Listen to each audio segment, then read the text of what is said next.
Bonjour et bienvenue dans cette vidéo d'introduction où je vais vous présenter les fonctionnalités principales pour bien débuter sur le logiciel.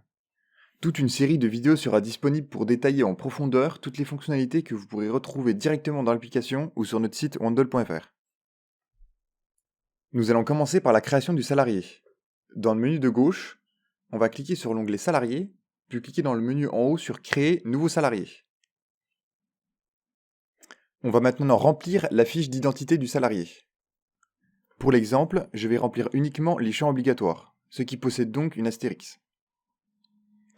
Je vais par exemple venir saisir Madame Martin Alice et je saisis une adresse à l'aide de l'autocomplétion. Ensuite, on vient sauvegarder le salarié en bas de la page. On peut maintenant cliquer sur l'onglet Salarié à gauche et on voit bien apparaître le salarié que l'on vient de créer, Madame Martin Alice.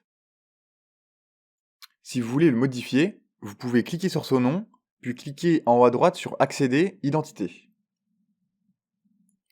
Nous allons ensuite créer notre premier client. On clique sur l'onglet Client, puis on procède comme pour la partie salarié, Créer, Nouveau client. Vous pouvez créer des clients de type particulier ou professionnel. Pour cet exemple, je vais créer un client de type particulier. Je vais donc saisir Monsieur Dupont Jean, remplir une adresse à l'aide de l'autocomplétion, puis je viens sauvegarder en bas de la page. Si vous voulez modifier le client, vous procédez de la même manière que pour un salarié. Maintenant que nous avons créé un client et un salarié, nous allons pouvoir créer nos premiers événements. Nous allons nous rendre sur l'onglet Planning et nous allons glisser un métier à l'intérieur du planning. Dans cette fenêtre, nous pouvons ajuster la date et l'heure de début ainsi que la date et l'heure de fin. Nous allons ensuite sélectionner un client. Vous pouvez cliquer à l'intérieur du champ et cliquer sur Espace pour afficher la liste de tous les clients. Ensuite, on va venir sélectionner un salarié. Et enfin, on vient sélectionner un forfait parmi ceux existants. Ensuite, je viens valider en bas à droite. Une fois l'événement créé, nous avons besoin de valider les heures pour pouvoir passer à l'étape de facturation.